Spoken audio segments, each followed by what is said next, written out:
Welcome to Call It Growth. Welcome to the podcast. On Call It Growth, we connect through having conversations and sharing stories that supports our limitless growth, healing, and becoming. And we do so alongside anyone and everyone that finds safety and comfort on this space. If it is your first time on this podcast, I just want to say welcome. I hope the space serves you the way that you wish it to.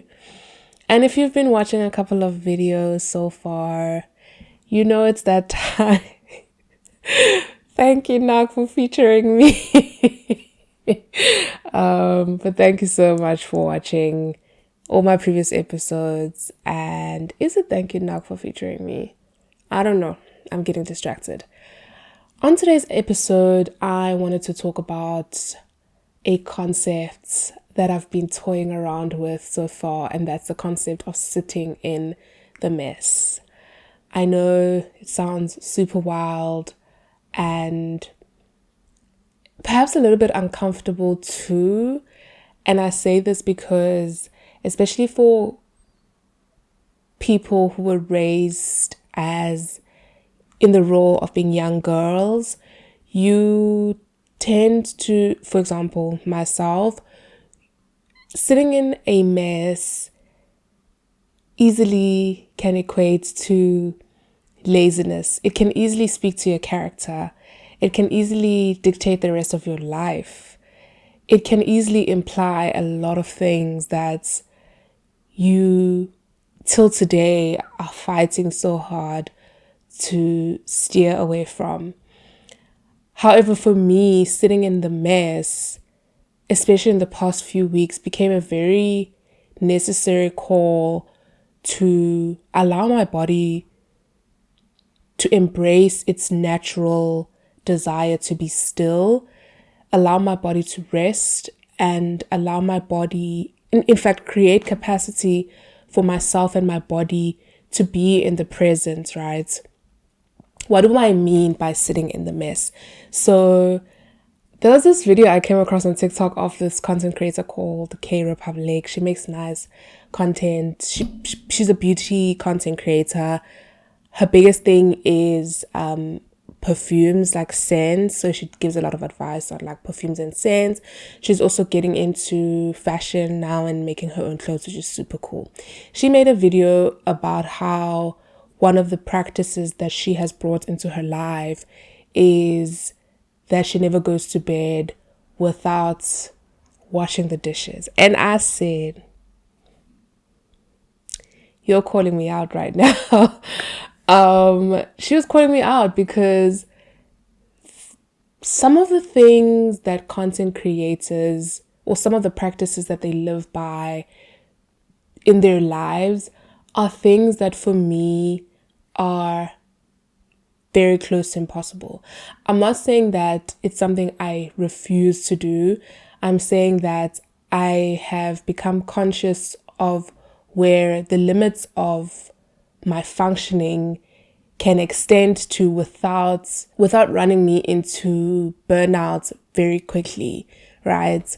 When I saw that video, I sat there and I said, girl, I don't know if I'm going to be able to wash my dishes every single day. Like, days look different, and part and parcel for that. And I understand, the reasoning behind it. Like, it invites a lot of flies and gnats, and it generally creates, or rather scaffolds into having a much cleaner space overall. Like, when your dishes are clean, the rest of the environment feels clean. But it's also good as a routine to bring into your life, just ensure that you almost have like a nighttime routine that prepares you for the next day.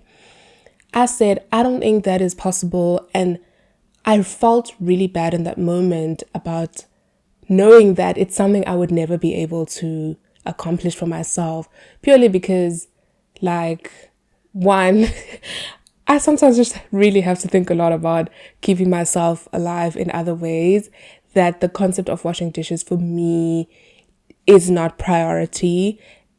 And because I don't know, like, I just don't know if I don't know if it would change my life in the most drastic way, right? This conversation is going to stir up a lot of, you're going to judge me. And I know that. Because the other thing I thought about today was there was nothing more freeing as an adult than moving into my own place and realizing that I don't have to fold my clothes in like the most pristine way. Like I can just do a quick fold over and throw it in the cupboard and that would work, right? And I felt same, like a similar feeling of, I think that's not, like, I felt really bad about thinking of cleanliness and like certain chores. Yeah, I just felt bad knowing that I am not someone that does those things already. Like my dishes are not always clean, my clothes are not always folded. Sometimes the laundry will sit out, like I'll take the laundry off the washing line, leave it on the chair for a good week, and that's just it, right? Then I started thinking about how much pressure we put on ourselves to lead the most normal lives. No, how much pressure we put on ourselves to lead the most perfect lives. We want to be the people every single day that we're not in that moment. And I feel like that always takes away from actually being able to be in that moment. I think, and capitalism plays a huge role in this, in that we're always striving to be better, to be the best, to outshine, in fact, other people most of the times, not even ourselves, right? That we often forget to take notes and recognize the people that we are in this moment and actually have grace for those people, because sometimes those people are not the best in the sense of what we consider to be the best. Sometimes those people are truly and surely having the most difficult times of their lives, but every single time that we're there, we're never truly feeling it through. We're never truly sitting in that mess and allowing ourselves to be in that space of messiness and allowing that space to give us or feed into us the lessons it's meant to teach us. Or if there's no lessons for us to, perhaps there's no lessons at all, but we're never really comfortable with being in the now, where the now often isn't the most desirable place to be.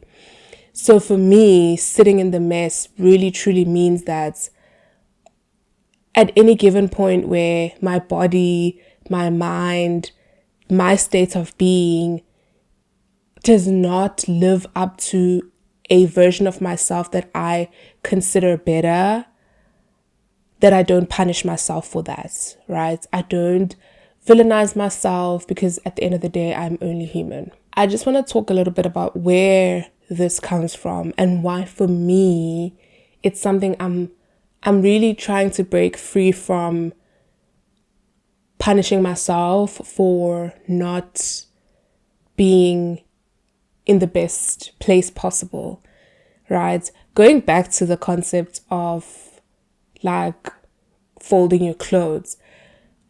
And I mean, I understand from a parent's point of view why you would want to bring your child up in a way where they learn how to do certain things for themselves. They learn how to take care of yourself. It's almost training independence. However, in that process, and I think in the way that a lot of our parents have done it, it also punishes normal humaning. It punishes mistakes.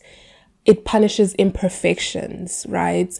It almost, it villainizes those things. If you, as a young girl, and I don't have the experience of being a young boy, so I cannot say that those experiences are hugely different or not. I can only speak from what I've experienced. But as a young girl, if your bed is not made, I promise you, like in my, what I said when I started, you are going to, you're the laughing stock of the community.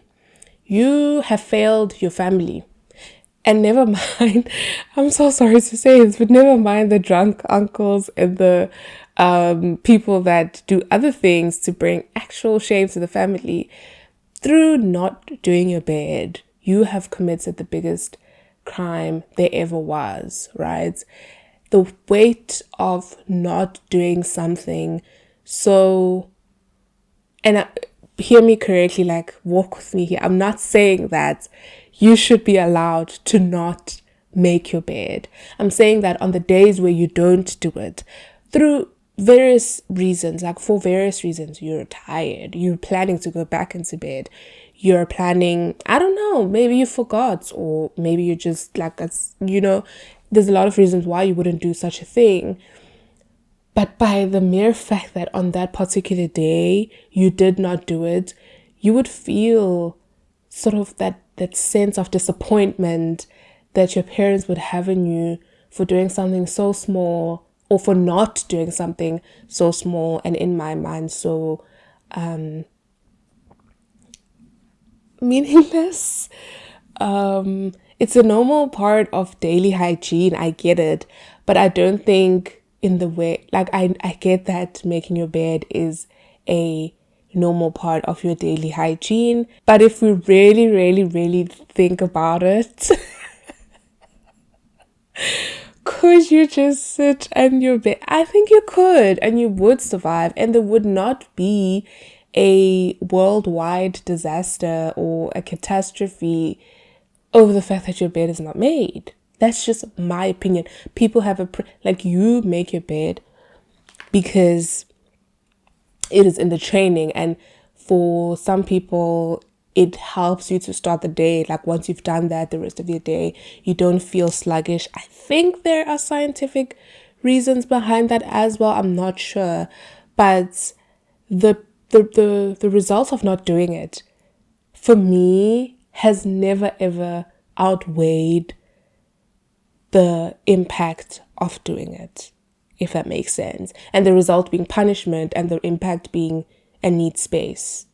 Do you know what I mean? For me, that's where this judgment or this, it stems from something as small as not making your bed to something as big as just not being able to show up for that day, where to show up on a particular day in your best self, and you punish yourself for it, and you villainize yourself for it, right? Point being, that video made me think a lot about how I process my own shortcomings when it comes to the most ideal way to be as an adult, right? You must have your bills paid. You must go to work. You must come back. You must go to the gym. You must clean your space. You must take care of your relationships. You must, all of these things we need to excel at, all encompassing, right? And for a few of those things, I have very huge shortcomings.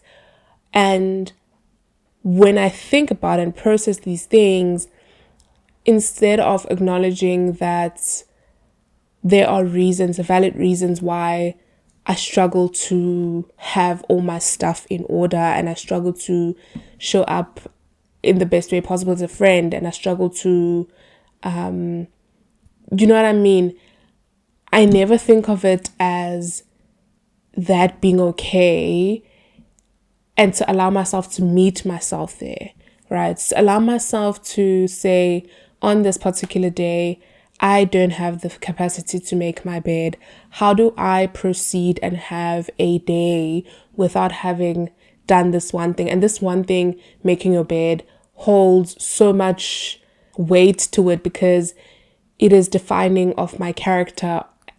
Like, I'm a lazy person for not doing it. It is defining of my future. People that don't make their bed will not be successful. All of these are very absurd conclusions to derive from a non-action of something like making your bed. But those things exist. And at the back of our heads, whenever we think about ourselves and our environments where we do have shortcomings, well, for me at least, I always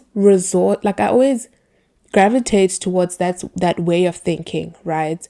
For example, the other day I was sitting and I had my laundry on my chairs in my living room for the week. It was not packed. It was not folded. I just took it off the washing line, left it there. And for the whole week, we've been sitting on the couch, strictly on the couch because we can't make use of the chairs, right? And every single day I have this, like, I dread even acknowledging that laundry needs to be moved, because when I acknowledge that it needs to be moved, I acknowledge the fact that it hasn't been moved for days. I acknowledge the fact that I've let myself down as a human being for not following through on a particular activity, right? And that activity being, you do your laundry, you iron it, you fold it, you put it in the cupboard. That's how it's all expected to go. That's how you are raised. You never take laundry off the washing line and leave it on the bed or in the laundry basket for an extended period of time.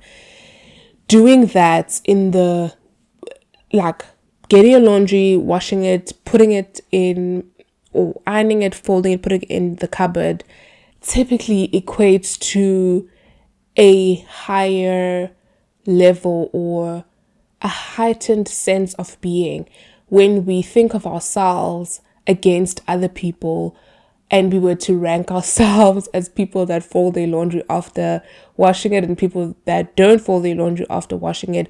There is no neutrality between that. Those two people are not neutral in the way that we view them. Subconsciously, we already punish ourselves for not being the people that fold their laundry after washing it, and we view those other people as above us. At least I do, right? So as I was processing that my laundry was sitting on the couch, the one thing that came to my mind, and it's something my mom would say sometimes, right, is that if I were to kick the bucket today and people had to come to my apartment to pay their respects and they found my apartment in the state that it is, what would they say? And for the longest time, even now, like, even now, as ridiculous as that sounds, sometimes the one thing that gets me to actually tidy up and move stuff in the cupboard and do the dishes and, like, keep my place in a pristine way, like no things are in place kind of way, is when, like, the one thing that gets me to do that is thinking that I could at any point go out, like, kick the bucket and people would come here and find this place here. I think that is so absurd because I'm gone. I'm actually gone. So if you're judging me posthumously, I actually don't think you deserved to be in my perfect life while I was alive. Do you know what I mean? Anybody that has capacity to pass judgment to a person that has long gone or to a person that has passed has never ever deserved to be in that person's life in the first place. That for me was so freeing because I said, this is my mess. This is where I am right now. In the present moment, I'm somebody that is existing with this mess around me. I don't have the physical capacity to do anything about it, and that is perfectly fine.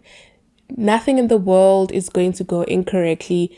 Nothing in my path as a human or the journey I'm meant to walk is going to be gravely impacted by my inability to put my washing back into the cupboards.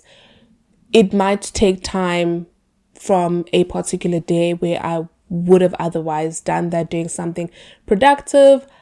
You can kind of sense where I am or what my values are around just productivity and capitalism.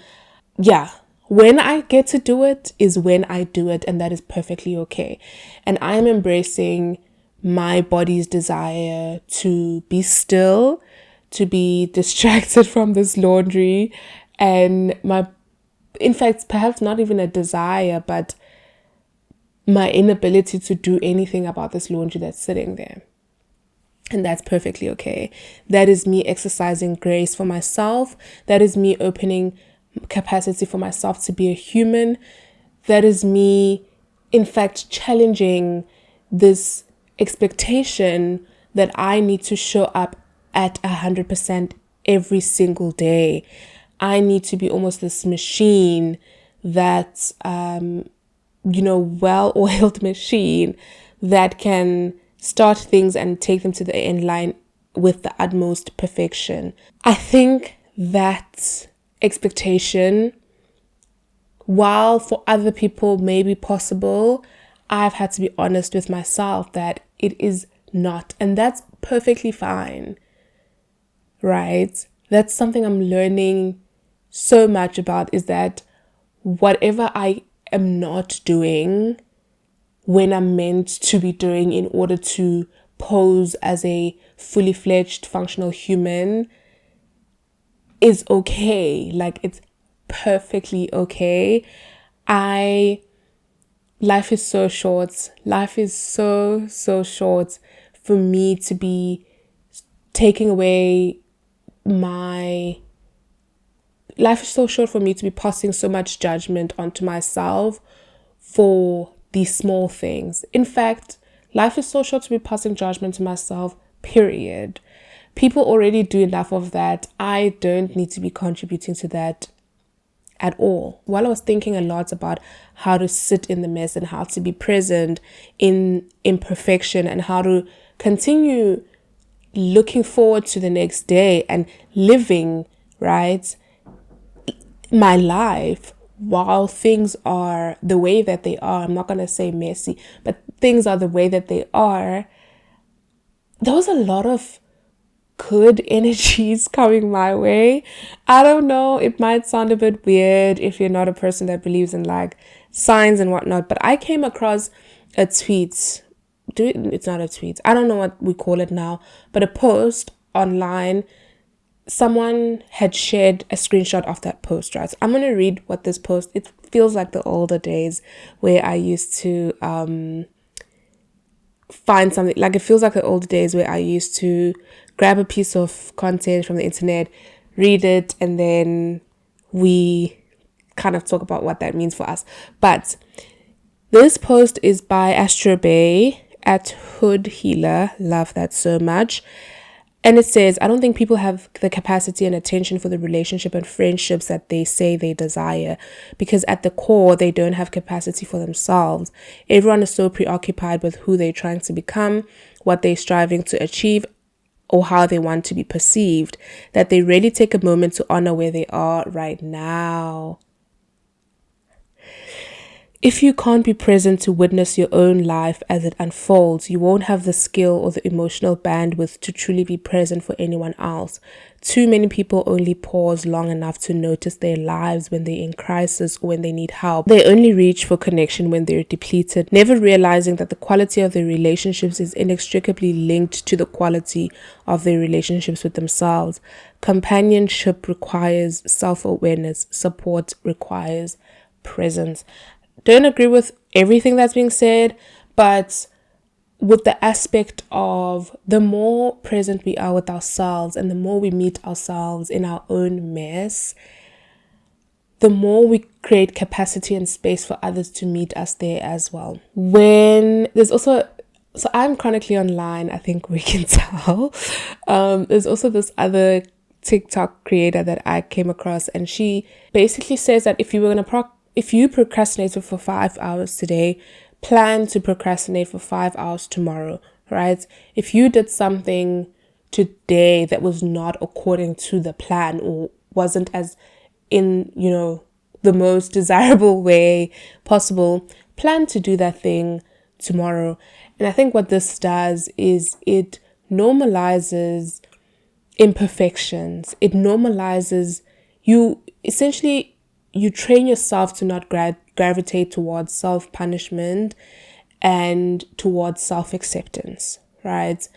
Which is what the other post also, for me, alludes to, is that the more acceptance we have of ourselves and where we are, and the more we actually become more intentional about honoring where we are in that moment, the more we can meet ourselves and exercise more compassion towards ourselves. And that's the more we can invite our own communities to meet us there as well. During that week of, and I mean, what's the reason why I'm where I am right now? It's winter. My body is depleted of essential nutrients. I am super fatigued all the time. This usually happens when I get closer to my period, and I've been negotiating with myself to try and get treated for PMDD, but I don't know what that looks like. It makes me a bit anxious. When I do, I'll take you on that journey. But now those symptoms have actually spanned like for weeks and weeks on end. It could be seasonal depression. I'm not sure. Something is definitely imbalanced in me right now. And every single time towards my period where my body starts experiencing the symptoms of the internal changes physically, or like hormonal changes start manifesting themselves physically, where I'm super fatigued and I'm eating a lot and I'm not doing as much life upkeeping as I possibly could, I feel so terrible and so horrible. And my body's just doing something that my body was designed to do. It's not like it's going off course, or it's not like, it's deviating from what it's meant to do. That is a process that has to take place and will naturally take place. And as a result, that my body will react in that way. This time around, though, what I've tried to do is allow myself to do less where my body can't, meet the expectations that the world has of me, work, relationship, family, home, whatever.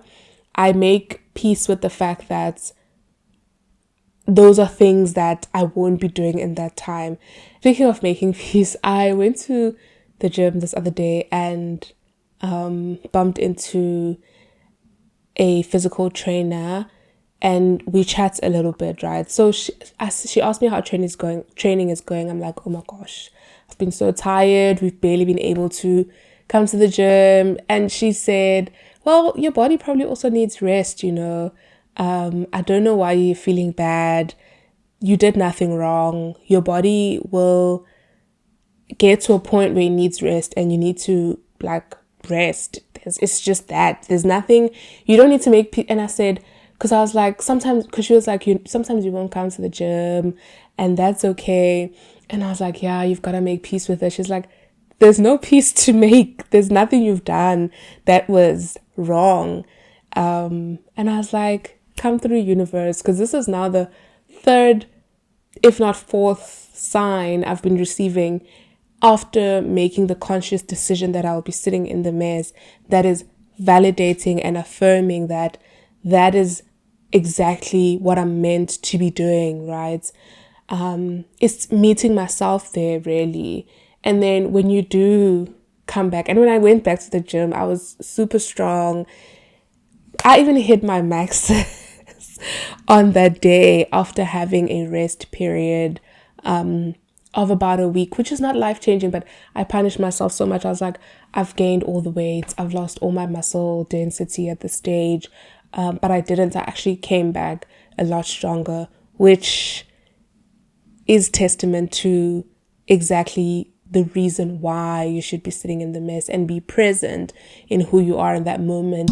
When you meet yourself there without guilt, without punishment, actively exercising self-love and caring for yourself, you almost sprout and you bloom in a far more gentle way that doesn't ignite any trauma or self-hatred than if you were to punish yourself and try to come back the next day and hit you know what I mean? You will make the commitment, and your body will naturally follow in getting you to a place where you need to be. Of course, it's not a linear thing, and in the cases where you need a bit of extra help to get where you feel is normal for you, then you will get some extra help. But yeah. So going back to where it kind of brings that point across, right, is that when I go through the symptoms or premenstrual symptoms, like, and then I know that my body is not going to be able to function in the most optimal way, optimal in the sense that I need to show up as an employee, blah, blah, blah, all of that made up stuff, then what I do is I start actually doing less, so that what I do in that 4 or 5 days where my body's going to be performing this action of releasing meets all my needs first, and then the needs of the world. And in the moment of sitting in the mess, I think the biggest priority is to try by all means to meet your own needs, and then the rest of the world will meet you there. It is not a catastrophe. Nothing will fall apart. I don't know how to say this, but I've realized that things don't fall apart if for 1 or 2 days I am not 100%. As a matter of fact, what I've seen that does for me is people exercise more grace to me, which is very interesting because we have such a natural inclination to be more graceful towards others when they're not feeling well than we do to ourselves. We punish ourselves for not showing up. And that's why people, when they're sick, still go to work and they don't take sick leave, because you feel so bad that certain environments have demands of you that you're not going to meet.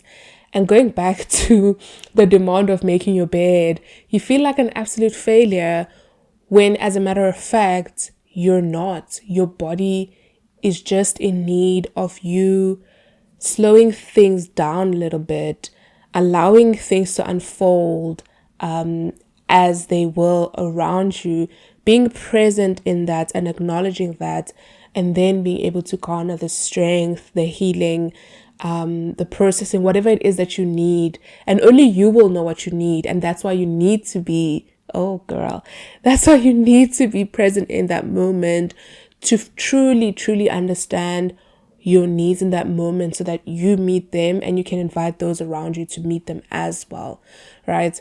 So one of my favorite practices in that I was taught in therapy is cognitive behavioral therapy. I'm afraid to say it because a lot of people recently, through the discovery of various ways of dealing with depression, are kind of shunning it.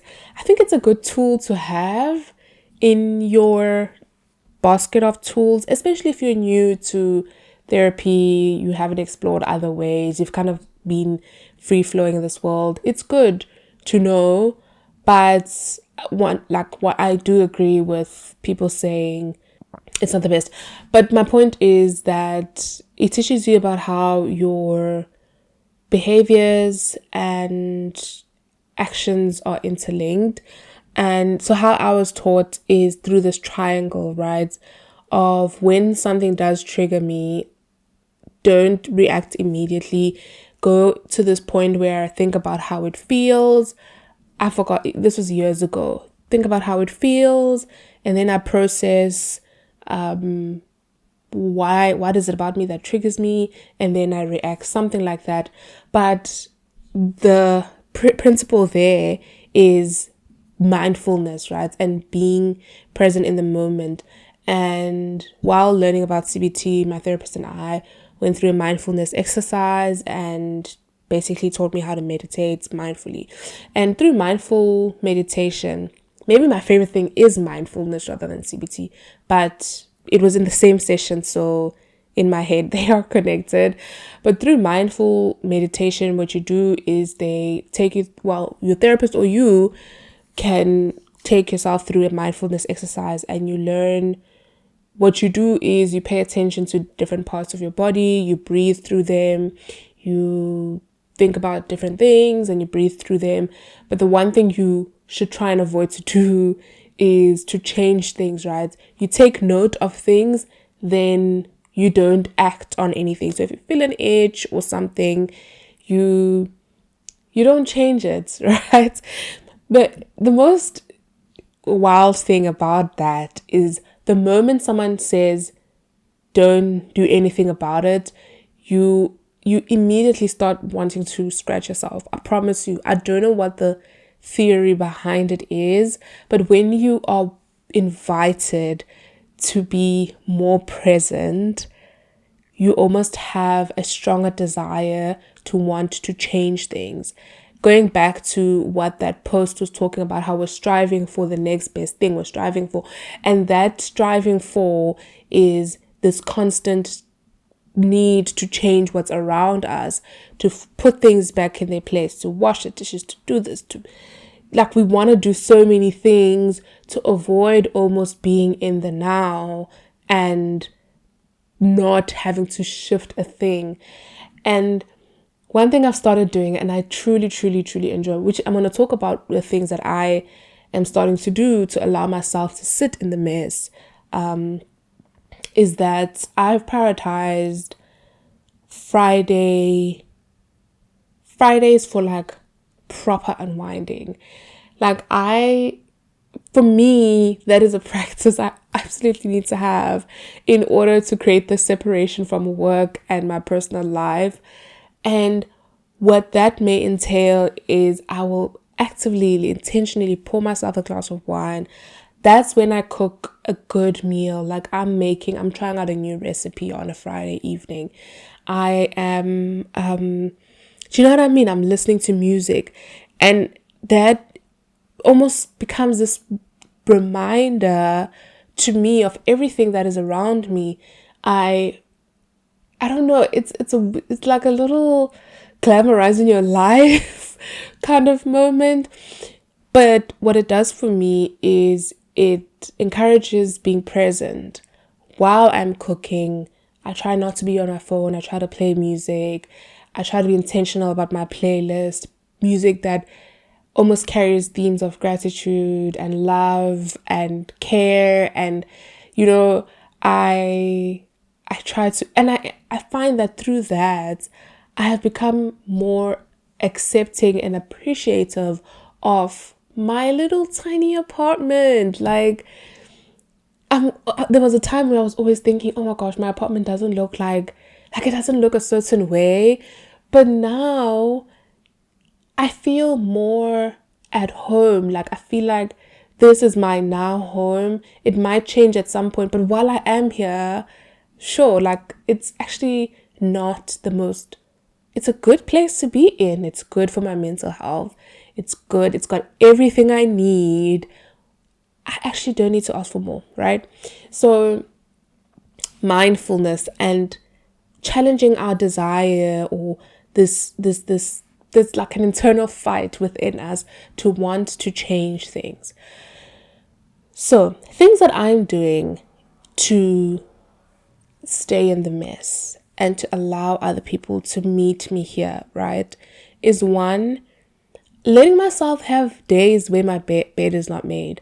Honestly, and I don't plan these, right? When my body wakes up, goes into make the bed, cook, make the bed, shower, get to work mode, I let that happen. But I also let the days where my body is like, wake up, grab the laptop, start working in your bed. Because that's okay. I'm doing what is required of me while meeting myself where I am, right? And I think that's the most fair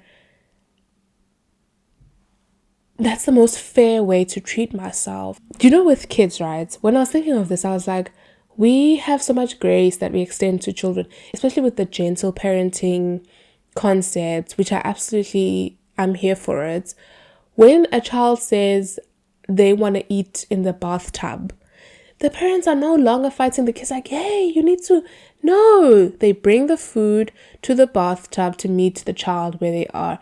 And guess what? The child will eat, their needs will be met, and nothing in the world will fall apart. And the parent is not stressed even in that moment because they're not fighting so hard to get the child to eat at a table. And that's kind of my thinking now around meeting myself where I am. If I'm going to wash the laundry, I'll wash the laundry. If my body says, or my mind, or whatever it is, says, fold it, do this, I will embrace the mode that my body takes when it is in autopilot.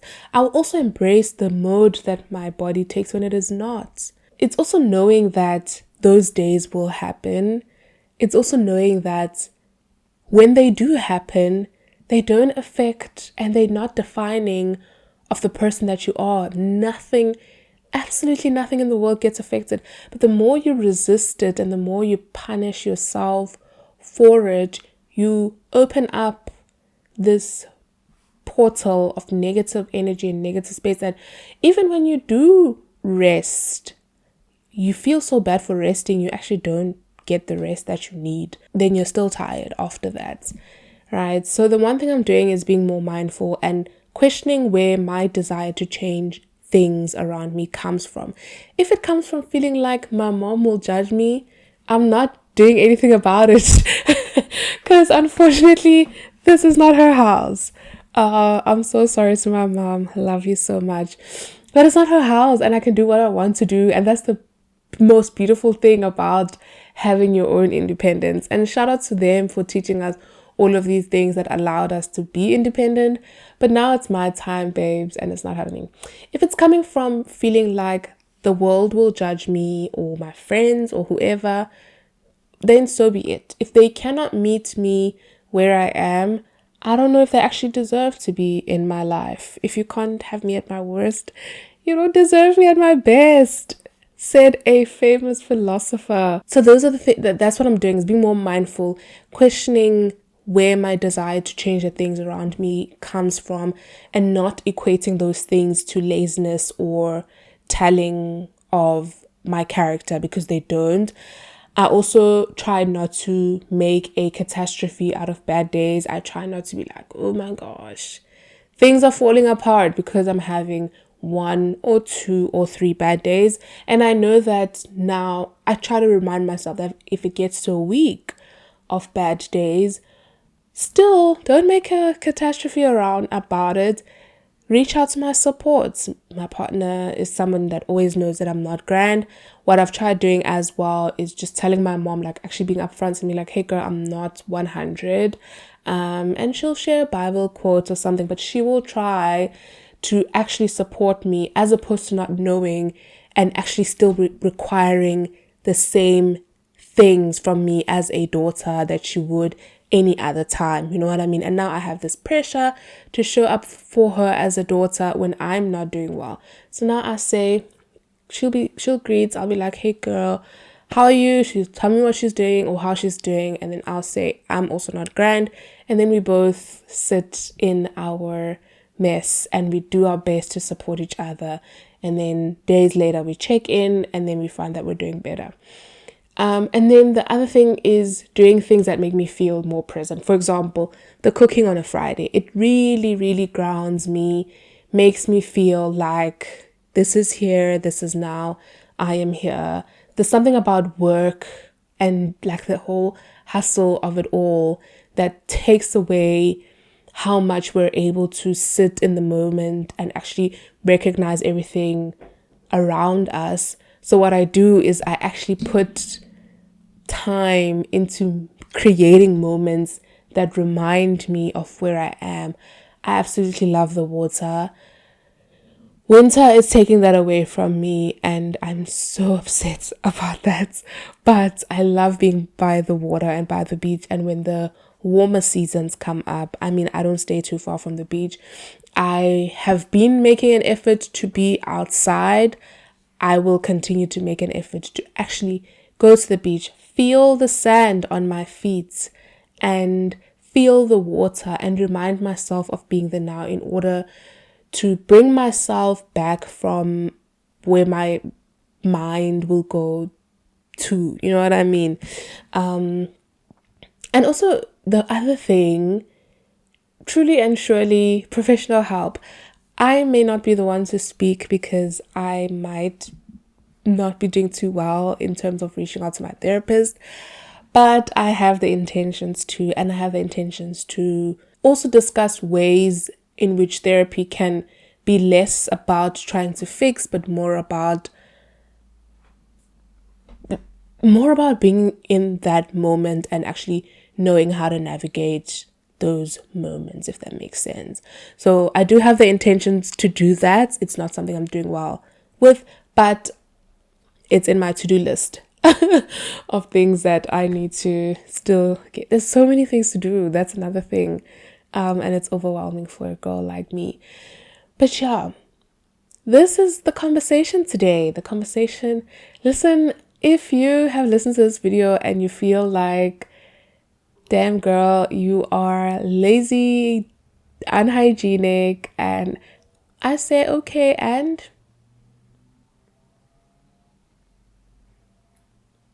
nothing in the world has changed except for maybe your perception of me, which is perfectly fine because, yeah, I don't know if I'm still at a place where I'm seeking positive perception. Like I don't know if I'm at a point where I need people to perceive me positively, because that's too much pressure. Okay, so then that is it. You think I'm lazy? That's that. Nothing in the world will change. I will remain the person that I am. I have too many things that I'm dealing with. The world is literally for guys. One day we need to talk about the world, the state of the world, and where we are, because things are wild. And I think the last thing I want to worry about is being judged over not making my bed. And unfortunately, that's a reality you will live with if you pass that judgment, because I am freeing myself of that. Cool. And that is today's episode. Thank you so much if you've gotten to this point of the video. Appreciate you so much for listening. I have the details of the first ever healing circle right here. This will be part 1 of a 3-part series called The Soft Landing, and it's just meant to be an intro into healing circles and holding space for one another. This one will be virtual, but I am seriously considering doing a in-person healing circle when the weather gets warmer. Part 1 is titled What's Heavy Right Now, and we'll all be talking about the things that are currently affecting us in this moment, being honest with ourselves, being honest with each other, holding space for one another, and recognizing that we are not alone in experiencing the things that feel super, super, super heavy right now. And we're going to do so without shame. You get to talk freely about what's truly affecting you without having to worry about anyone judging you. So if you are interested, there is a link in my bio. It will take you straight to our WhatsApp group. If you want to join the first healing circle, it's going to be on the 20th of July. See you there.